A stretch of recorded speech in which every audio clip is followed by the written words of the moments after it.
यह कहानी है एक ऐसे शासक की जिसकी राजगद्दी तक पहुंचने की राह आसान नहीं थी।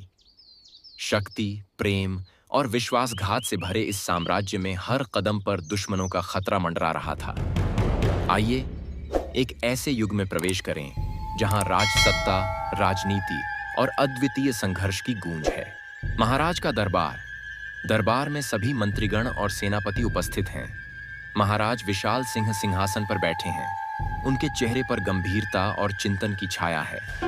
मंत्री दुर्जन कहते हैं, महाराज, राज्य की सीमा पर दुश्मन सेना ने डेरा डाल रखा है।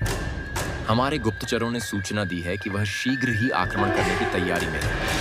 महाराज विशाल सिंह गंभीरता से बोले, यह समाचार अत्यंत गंभीर है दुर्जन। क्या हमने युद्ध के लिए उचित तैयारी कर रखी है? सेनापति विक्रम मजबूती से कहते हैं कि महाराज, हमारी सेना तैयार है, लेकिन उनकी संख्या बहुत अधिक है। हमें अपनी रणनीति को और मजबूत करना होगा। महाराज विशाल सिंह मन ही मन में सोचते हुए कहते हैं, विक्रम, हम युद्ध में हार नहीं मान सकते। यह राज्य हमारे पूर्वजों की धरोहर है। हमें इसे किसी भी कीमत पर सुरक्षित रखना होगा। मंत्री दुर्जन सबका उत्साह बढ़ाते हुए राजा से कहते, महाराज, यदि हम गुप्त मार्ग से आक्रमण करें तो हम दुश्मन पर अचानक प्रहार कर सकते हैं।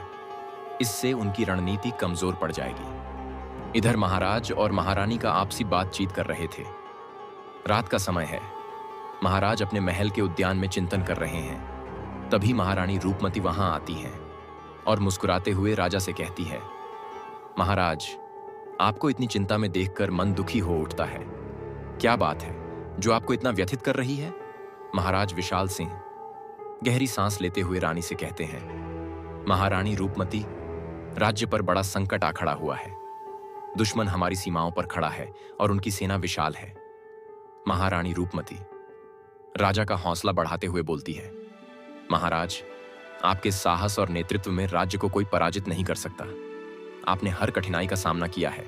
यह समय भी बीत जाएगा।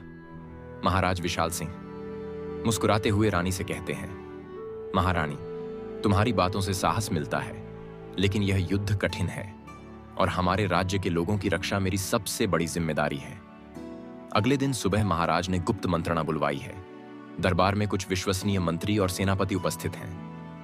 महाराज विशाल सिंह कहते हैं, हमें दुश्मन पर विजय प्राप्त करनी है, चाहे हमें कुछ भी करना पड़े। दुर्जन, हमारे पास कौन कौन सी युद्ध रणनीतियां हैं? मंत्री दुर्जन राजा से कहते हैं, महाराज, यदि हम अपने कुछ सैनिकों को पहाड़ियों की ओर से भेजें और कुछ को नदी के पास छुपाएं तो दुश्मन को दोनों ओर से घेर सकते हैं। सेनापति विक्रम तभी कहते हैं, महाराज, हमें एक विशेष दूत भी भेजना चाहिए ताकि दुश्मन की योजना का पूरा आकलन कर सकें। इससे हमें रणनीति बनाने में आसानी होगी। महाराज विशाल सिंह सेनापति विक्रम से कहते हैं, यह उचित विचार है। विक्रम, मैं तुम्हें यह कार्य सौंपता हूं। एक गुप्त दूत भेजो और उसकी सुरक्षा का पूरा ध्यान रखो। आज की शाम ढल गई और रात हो चुकी है। महाराज अपने कक्ष में बैठे विचारों में डूबे हैं। उनकी आंखों में अपने राज्य के प्रति असीम प्रेम और जिम्मेदारी का भाव है। महाराज विशाल सिंह मन ही मन खुद से ही बात करते हैं, यह राज्य केवल भूमि का टुकड़ा नहीं, बल्कि मेरी आत्मा का अंश है। इसके हर एक नागरिक की रक्षा मेरी प्रतिज्ञा है। मैं इसे किसी भी मूल्य पर खो नहीं सकता। महाराज की आंखों में दृढ़ता की चमक है। वह अपने निर्णय पर अटल हैं। युद्ध की तैयारियां हो रही और गुप्तचर की वापसी होती है। गुप्तचर रवि रात के अंधेरे में दुश्मन की सेना की खबरें लेकर दरबार में पहुंचता है। महाराज, मंत्री और सेनापति सभी वहां उपस्थित हैं। रवि सर झुकाते हुए राजा को कहता है, महाराज, मैं दुश्मन के शिविर से लौट आया हूं। उनकी सेना का हर कोना देखा है। उनकी योजना यह है कि वह हमारी राजधानी पर 3 दिशाओं से आक्रमण करेंगे। महाराज विशाल सिंह गंभीरता से बोलते हैं, क्या दुश्मन की संख्या बहुत अधिक है? रवि राजा से कहता है, जी महाराज, उनकी संख्या हमसे 4 गुना अधिक है। उनके पास घुड़सवार और धनुर्धारियों की विशाल टुकड़ी है, लेकिन उनकी सबसे बड़ी कमजोरी यह है कि उनकी सेना अलग अलग दलों में बंटी हुई है और उनमें एकता की कमी है। सेनापति विक्रम उत्साहित होकर राजा से कहते हैं, महाराज, यह हमारे लिए एक अवसर हो सकता है। यदि हम उन पर एक साथ हमला करें तो उनकी एकजुटता बिखर जाएगी। महाराज विशाल सिंह विचार विमर्श करके कहते हैं, हाँ सेनापति विक्रम, हमें उनकी कमजोरी का लाभ उठाना चाहिए। दुर्जन, तुरंत हमारे सेनापतियों और प्रमुख योद्धाओं को युद्ध की योजना बताओ।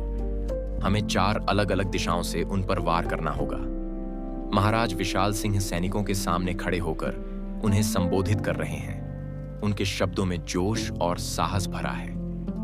महाराज विशाल सिंह ऊंची आवाज में सैनिकों से कहते हैं, मेरे वीर सपूतों, आज हमारे राज्य की रक्षा का समय है। हमारे दुश्मन यह समझते हैं कि वह हमें पराजित कर सकते हैं, लेकिन उन्हें नहीं पता कि हमारी आत्मा में मातृभूमि के लिए प्रेम और बलिदान का जज्बा है। सैनिकों का समूह गर्जना करते हुए राजा से कहते हैं, जय महाराज, हम आपके साथ हैं। महाराज विशाल सिंह सैनिकों का हौसला बढ़ाते हुए बोलते हैं, याद रखो, यह युद्ध केवल हमारी रक्षा का नहीं बल्कि हमारी अस्मिता और सम्मान का है। आज जो हमारे साथ लड़ेगा वह इतिहास में अमर हो जाएगा। इधर महारानी और युवा राजकुमार की आपसी बातचीत होती है।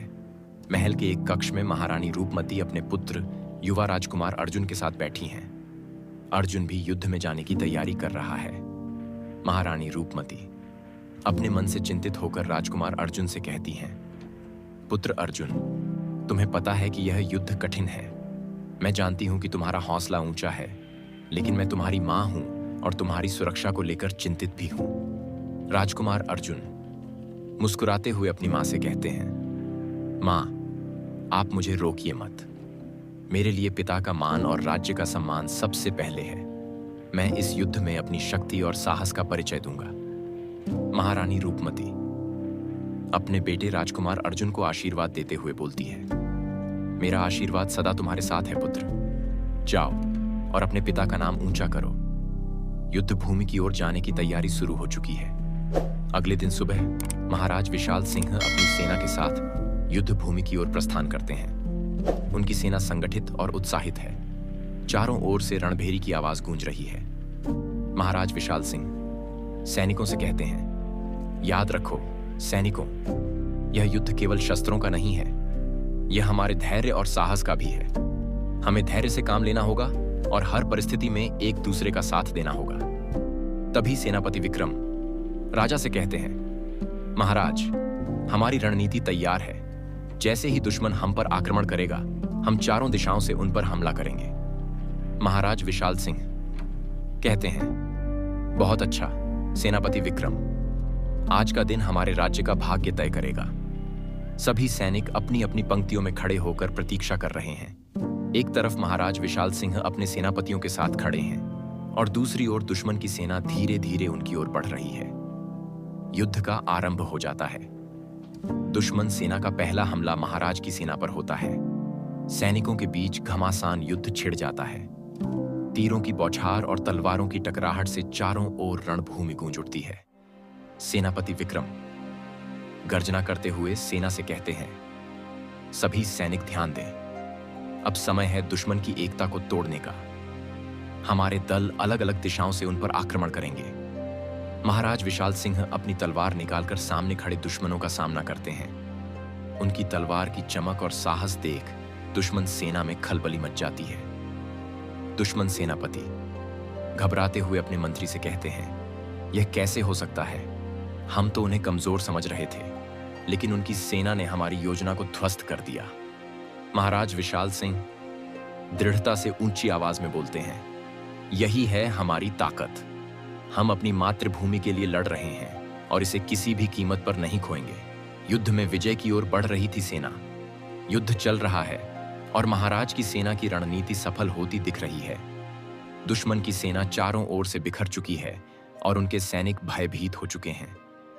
दुश्मन सेनापति चिंतित होकर आवाज देते हैं, अरे, हमारे सैनिक तो डरकर भागने लगे हैं। महाराज विशाल सिंह की सेना बहुत सुदृढ़ है और उनके रणनीतिकारों ने हमें चारों ओर से घेर लिया है। दुश्मन सैनिक डरते हुए अपने सेनापति से कहते हैं, सेनापति जी, अब हमें क्या करना चाहिए? हमारी सेनाएं कमजोर पड़ गई हैं और वे चारों ओर से हम पर हावी हो रहे हैं। दुश्मन सेनापति आदेश देते हुए कहते हैं, सभी सैनिक अपनी अपनी पंक्तियों में वापस लौटें। हमें यह लड़ाई पूरी ताकत से लड़नी होगी। दूसरी ओर महाराज विशाल सिंह अपनी तलवार से दुश्मनों पर हमला कर रहे हैं। उनकी वीरता और साहस देखकर उनकी सेना का हौसला और बढ़ जाता है। महाराज विशाल सिंह गर्जना करते हुए ऊंची आवाज में कहते हैं, वीर सपूतो, आज का दिन हमारी विजय का दिन है। अपने साहस और शक्ति को दिखाओ और दुश्मन को पीछे हटने पर मजबूर कर दो। सेनापति विक्रम सैनिकों को उत्साहित बढ़ाते हुए कहते हैं, देखो महाराज कैसे दुश्मनों का सामना कर रहे हैं। हमें भी उनके साथ कदम से कदम मिलाकर लड़ना होगा। सभी सैनिक दुगने उत्साह से दुश्मन की सेना पर हमला करते हैं। महाराज विशाल सिंह दुश्मनों के बीच खड़े होकर वीरता से लड़ाई लड़ रहे हैं और उनकी शक्ति को देख दुश्मन सेना का मनोबल टूटने लगता है। युद्ध अपने चरम पर है और दुश्मन की सेना धीरे धीरे हारने लगी है। दुश्मन के कुछ सैनिक पीछे हट रहे हैं, जबकि कुछ महाराज की सेना के सामने आत्मसमर्पण कर रहे हैं। दुश्मन सेनापति हताश होकर बोले, यह संभव नहीं। हम इतने शक्तिशाली थे, फिर भी महाराज की सेना ने हमें चारों खाने चित्त कर दिया। महाराज विशाल सिंह दुश्मन सेनापति की ओर देखते हुए कहते हैं, यह तुम्हारे अहंकार का परिणाम है। जो राज्य और प्रजा का सम्मान नहीं करता, उसकी यही दशा होती है। दुश्मन सेनापति शर्मिंदा होकर राजा से कहता है, महाराज, हम अपनी भूल स्वीकार करते हैं। हमें क्षमा कर दीजिए। हम अब आपके राज्य की ओर बुरी दृष्टि नहीं उठाएंगे। महाराज विशाल सिंह ने अपनी सेना को दुश्मन का संहार करने से रोक लिया है। वह दयालुता दिखाते हुए दुश्मन सेनापति को क्षमा कर देते हैं। महाराज विशाल सिंह कहते हैं, हम युद्ध करते हैं, लेकिन निर्दोषों का संहार नहीं। यदि तुम सच में पश्चाताप कर रहे हो तो अपनी सेना के साथ लौट जाओ और अपने राज्य को सुदृढ़ करो। यह हमारी आखिरी चेतावनी है। दुश्मन सेनापति राजा से कहता है, महाराज, आपकी महानता को सलाम। हम इस कृपा के लिए सदैव आभारी रहेंगे और अपने राज्य में शांति से रहेंगे। युद्ध समाप्त हो चुका है और महाराज की सेना ने विजय प्राप्त की है। राज्य में चारों ओर जश्न का माहौल है। प्रजा महाराज के साहस और उनकी दयालुता की प्रशंसा कर रही है। मंत्री दुर्जन महाराज से कहते हैं, महाराज, यह विजय आपकी अद्भुत रणनीति और पराक्रम का फल है। राज्य के हर नागरिक को आप पर गर्व है। महाराज विशाल सिंह मुस्कुराते हुए बोलते हैं, यह विजय हमारी सेना के साहस और हमारे सैनिकों की एकजुटता का परिणाम है। मैंने केवल अपने राज्य और प्रजा की रक्षा का दायित्व निभाया है। महारानी रूपमती खुश होकर राजा से कहती है, महाराज, आपने न केवल दुश्मन को हराया बल्कि अपने चरित्र की ऊंचाई भी दिखाई। आपका साहस और दया हमारे राज्य के लिए एक उदाहरण बनेगा। दरबार में सभी मंत्री, सेनापति और राज्य के प्रमुख लोग महाराज का अभिनंदन कर रहे हैं।